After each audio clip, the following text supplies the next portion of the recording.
hit 4 home runs. The year he hit 61. With my 62, I saw Willie Mays go back to the polo grounds to play the Mets. I mean, these are wonderful things when you're a little kid.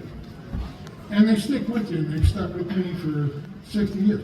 My father took me to Cleveland for mortgage and glorious old Tiger Stadium, the place we loved. I grew up in Toronto. We went to Maple Leaf Stadium when I was a kid a lot, several times a season.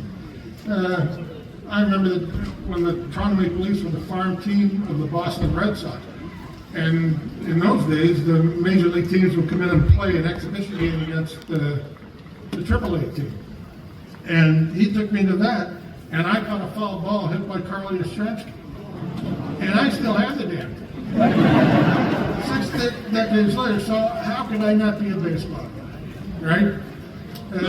When the Maple Leafs left in '67, there was a big hole in my life for 10 years. There was no baseball, and I was a baseball guy. But baseball returned, Blue Jays returned, and eventually I grew up, so some would argue, but eventually I grew up. And I started to type for a living, and beginning in '85, as Hazel pointed out, the game I loved the most collided with my career. It was a tremendous way to spend the next 3 decades. I was lucky as could be. I think I had a lot of fun. I think I learned a lot. I made a lot of friends. I made a lot of enemies.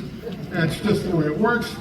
I got to give public thanks to my wife Deborah, who she kept, the home fire stoked while I spent an average of 100 nights a year on the road. She put up with me a lot longer than a lot of readers did. Now, all right, you're here for the inductees. They're the stars of the show. My hat's off to all the greats, whether they're here today or not. I also want to point out, my sincere regard, appreciation for the men and the women with whom I shared the press boxes all these years, 40 years later. Many of them beat me to the Graney Award, deservedly so, obviously.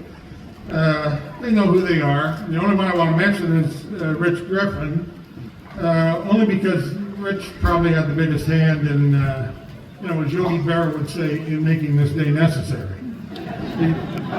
I also want to press my appreciation for people like Howie Starkman, Jay Stenhouse, Mal Roman, John Brio, Mike Shaw. These were guys for many, many years. They made a real good job a whole lot better. I thank them for that. As I said at the beginning, I was fortunate to have this job. I appreciate the recognition today. I appreciate you listening to an old scribbler here. On with the show. Thank you.